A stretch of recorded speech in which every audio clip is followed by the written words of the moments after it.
प्रिय विद्यार्थियों, सभी को मेरा अभिवादन।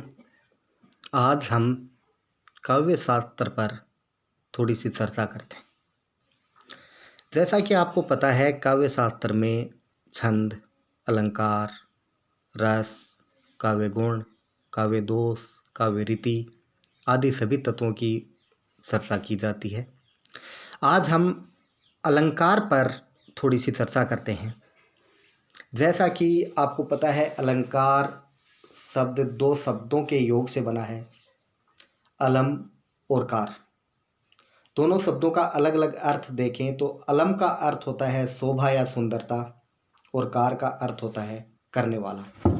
तो शब्द के अर्थ के हिसाब से अलंकार शब्द का अर्थ हुआ सुंदरता करने वाला, अर्थात सुंदरता बढ़ाने वाला तत्व। यदि बात करें अलंकार की, तो अलंकार का प्रयोग हम काव्य में करते हैं, इसलिए काव्य की सुंदरता बढ़ाने वाले तत्व को ही हम अलंकार कहते हैं। संस्कृत आचार्यों से लेकर आधुनिक हिंदी के आचार्यों तक अलंकार पर बहुत सी परिभाषाएं दी गई हैं। सबसे पहले हम आचार्य दंडी की परिभाषा लेते हैं। आचार्य दंडी ने अलंकार की परिभाषा देते हुए कहा है कि काव्य शोभाक्रांत धर्मान अलंकार प्रत्यक्ष थे। अर्थात काव्य की शोभा बढ़ाने वाले, अर्थात सुंदरता बढ़ाने वाले धर्म या तत्व ही अलंकार।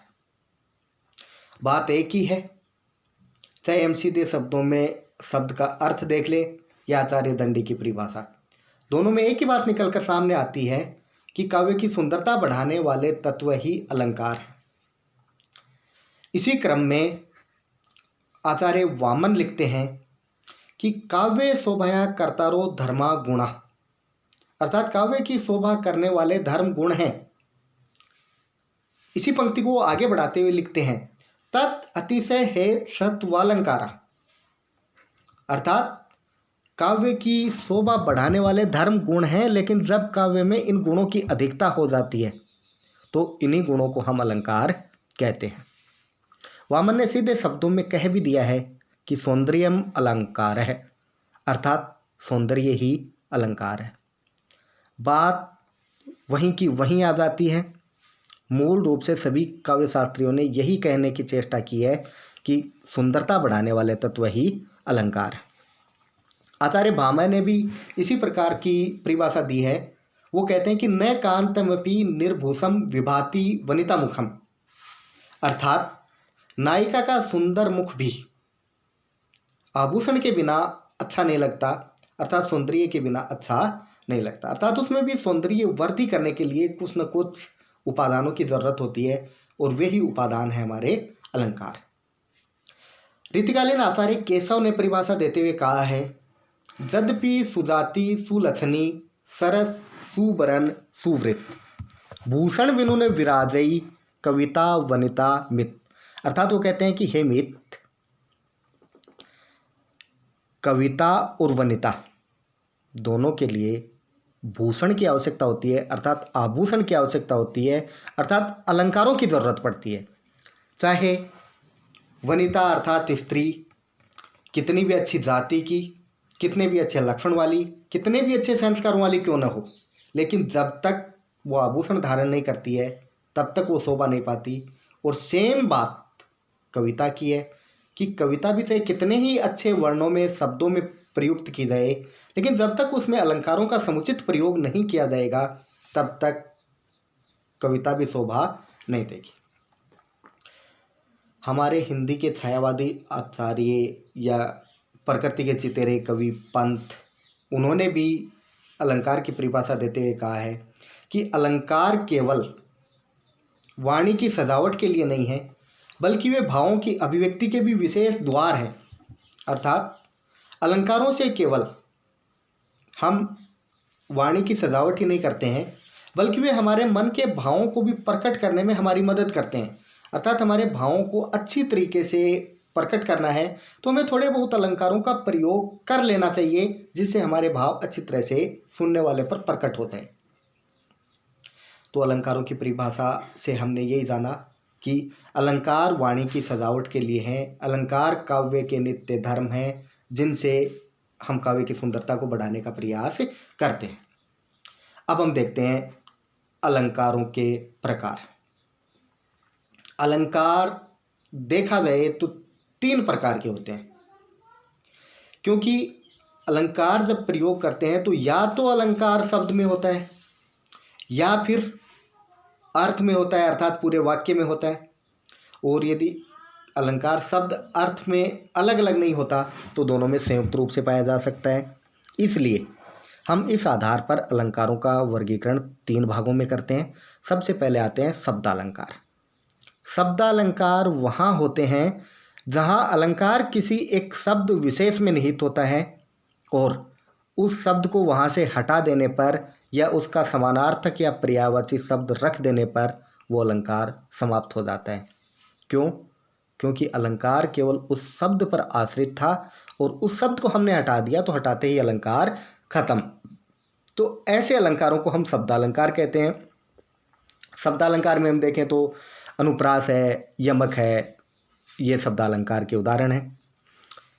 फिर दूसरा भाग आता है अर्थालंकार। अर्थालंकार में अलंकार शब्द पर आश्रित नहीं होता, अलंकार पूरे अर्थ पर या पूरे वाक्य पर आश्रित होता है। उसमें यदि हम किसी शब्द के स्थान पर उसका पर्यायवाची या समानार्थक रख भी देते हैं तो भी अलंकार खत्म नहीं होता, अर्थात अलंकार जस का तस बना रहता है। जैसे उपमा है, रूपक है, उत्प्रेक्षा है। तीसरा भेद है उभयालंकार। उभयालंकार में अलंकार शब्द और अर्थ दोनों पर आश्रित होता है। इसमें शब्द को हटा देने पर भी कोई फर्क नहीं पड़ता, लेकिन हम शब्द को हटाते हैं तो उसका समान अर्थ देने वाला दूसरा पर्यायवाची वहाँ रखना होता है। और कई बार अलंकार शब्द पर आश्रित नहीं होकर पूरे वाक्य पर अर्थात शब्द के या वाक्य के अर्थ पर आश्रित रहता है। जैसे श्लेष है, वक्रोक्ति है, ये उभयालंकार के उदाहरण हैं। अब हम एक पंक्ति को देखते हैं, जैसे अलंकार रहित पंक्ति और अलंकार युक्त पंक्ति। हम एक पंक्ति लेते हैं, तरणी तनुजा तट तमाल तरुवर बहु छाए। इसी का हम सामान्य शब्दों में प्रयोग करते हैं, यमुना नदी के तट पर तमाल के पेड़ खड़े हैं।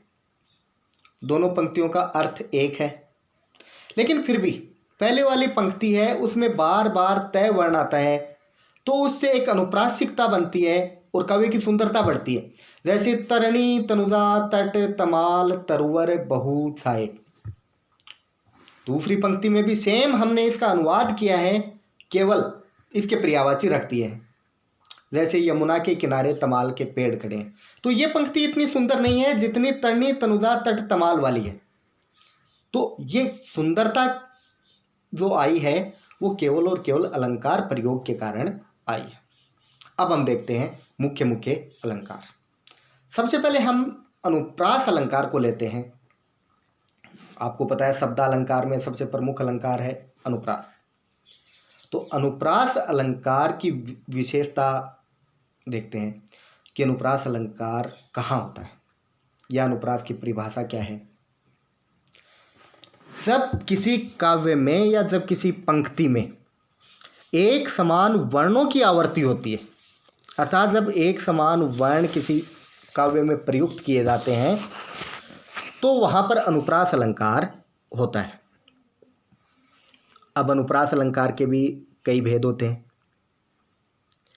मुख्य रूप से अनुप्रास के 5 भेद किए जाते हैं: छेकानुप्रास, वर्त्यानुप्रास, श्रुत्यानुप्रास, लाटानुप्रास, अंत्यानुप्रास। सबके अलग अलग लक्षण होते हैं। सबसे पहले हम लेते हैं छेकानुप्रास को। छेकानुप्रास में किसी वर्ण की एक बार आवर्ती होती है, अर्थात कोई वर्ण केवल एक बार रिपीट होता है। जैसे कानन, कठिन, भयंकर, भारी। इसमें कै वर्ण 2 बार आया है और भय वर्ण भी 2 बार आया है। आवर्ती केवल एक बार हुई है, कै की एक बार आवर्ती और भय की एक बार आवर्ती। तो ऐसे में कानन कठिन भयंकर भारी, इस पंक्ति में छे का अनुप्रास का प्रयोग किया गया है। अब हम देखते हैं वर्त्यानुप्रास। अनुप्रास का दूसरा उपभेद है। वर्त्यानुप्रास वहाँ पर होता है जहाँ एक ही वर्ण की बार बार आवृत्ति होती है, अर्थात बार बार रिपीट होता है, वहाँ वर्त्यानुप्रास होता है। जैसे चोरटी है छोरटी या गोरटी अहीर की, इसमें बार बार टी वर्ण आया है, चोरटी में भी, छोरटी में भी और गोरटी में भी, अर्थात टी की आवृत्ति एक से अधिक बार होने के कारण यहाँ पर वर्त्यानुप्रास है। अनुप्रास का तीसरा भेद है श्रुत्यानुप्रास। ये थोड़ा सा क्लिष्ट है। श्रुत्यानुप्रास देखने में समान वर्ण दिखाई नहीं देते हैं, लेकिन फिर भी इसमें एक समानता होती है। समानता ये है कि इसमें ऐसे वर्णों का प्रयोग किया जाता है जो एक ही स्थान से उच्चारित होते हैं, अर्थात जब इनका उच्चारण किया जाता है तो इनसे निकलने वाली ध्वनि मुख के किसी न किसी एक अवयव से उत्पन्न होती है, अर्थात इनकी ध्वनि किसी एक अंग से निकलती है। जैसे हम देखते हैं, तुलसीदास सीदत निस दिन देखत निपट निठुराई। इसमें वैसे देखें तो कोई भी वर्णों की आवृत्ति नहीं है, लेकिन इसमें दंते वर्णों का प्रयोग किया गया है, अर्थात जो भी ध्वनि निकलती है वो दांत को स्पर्श करके निकलती है। तो दंते वर्णों का प्रयोग होने के कारण इसमें श्रुत्यानुप्रास का प्रयोग हुआ है। अब लाटानुप्रास, अनुप्रास का चौथा भेद। लाटानुप्रास में किसी वर्ण की आवृत्ति नहीं होकर संपूर्ण शब्द की आवृत्ति होती है, लेकिन अर्थ उसका समान रहता है। दूसरे शब्दों के अन्वय के कारण अर्थ परिवर्तन होता है, बाकी अर्थ में परिवर्तन नहीं होता है। कई बार इसमें लगभग वाक्य या वाक्यांश रिपीट हो जाता है, तो ऐसी स्थिति में अनुप्रास का लाटानुप्रास भेद माना जाता है। जैसे पूत कपूत क्यों धन संचय, पूत सपूत क्यों धन संचय। सारे शब्द सेम हैं, केवल कपूत की जगह सपूत हुआ है, लेकिन वाक्य का दूसरे शब्दों के साथ अन्वय के कारण अर्थ थोड़ा सा भिन्न हो गया है कि यदि पूत कपूत है तो धन का संचय क्यों करें, क्योंकि वो संचित धन को भी खराब कर देगा, और पूत यदि सपूत है तो उसके लिए धन का संचय करने की आवश्यकता क्या है, वो खुद अपने आप कमा लेगा। अनुप्रास का अंतिम भेद है अंत्यानुप्रास। यद्यपि अंत्यानुप्रास वैसे कोई मौलिक भेद नहीं है, हर दोहा या फिर और कोई छंद होता है उसके अंत में तुक मिलाने के लिए कवि के द्वारा समान वर्णों का प्रयोग किया जाता है, अर्थात अंतिम ध्वनि की समानता जहाँ होती है वहाँ पर अंत्यानुप्रास मान लिया जाता है। जैसे आप कोई भी छंद ले सकते हो, कोई भी दोहा है, चौपाई है, सबके अंत में तुक मिलती है, तो उसी तुक का नाम ही अंत्यानुप्रास है। जैसे कबीरा खड़ा बाजार में सबकी मांगे खैर, ना किसी से दोस्ती ना किसी से बैर। तो पहली पंक्ति के अंत में आया है खैर, दूसरी पंक्ति के अंत में आया है बैर। तो यहाँ अंतिम तुक की जो समानता है इसे ही हम अंत्यानुप्रास कहते हैं। वैसे यदि कोई दूसरा अलंकार काव्य में उपस्थित होता है तो वहाँ पर अंत्यानुप्रास को स्वीकार नहीं किया जाता। यदि कोई भी अलंकार नहीं है तो ऐसी स्थिति में हम अंत्यानुप्रास को मान सकते हैं। तो आज के लिए इतना ही, आगे मिलते हैं।